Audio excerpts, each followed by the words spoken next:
My brother told me that Joseph Smith had married other men's wives and even a 14-year-old girl.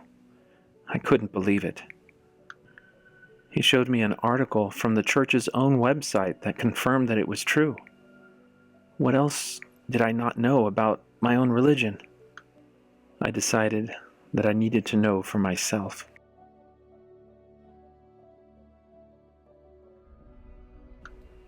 Finding reliable information about the church's early history was difficult.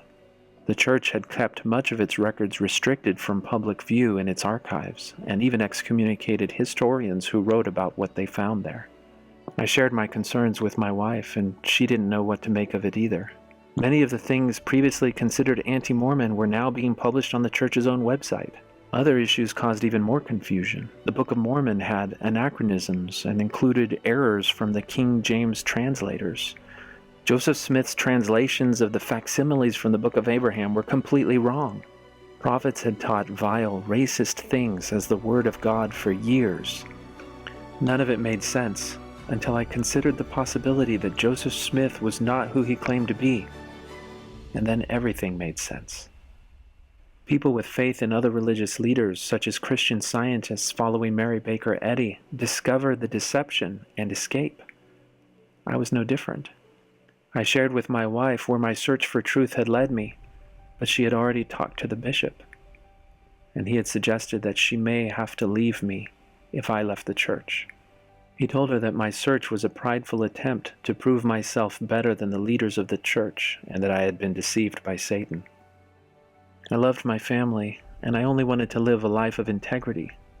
But after speaking with church leaders, my wife decided that she could no longer see a future with me in it. My search for truth had cost me what I valued above all. My children couldn't understand why the bishop and stake president would tell their mother to choose the church over their father.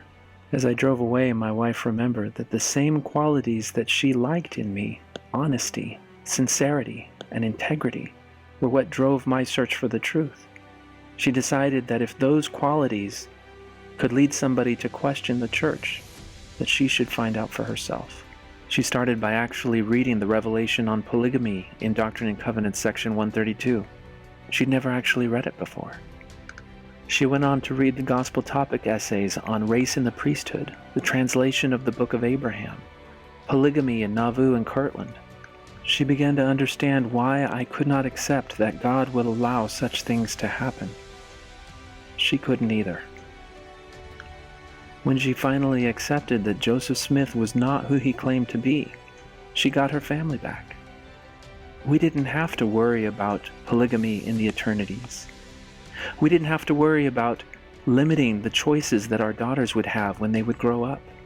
We could be good people and treat others with love, dignity, and respect without having to subject ourselves to the will of men who would teach bigotry and hatred under the guise of the will of God.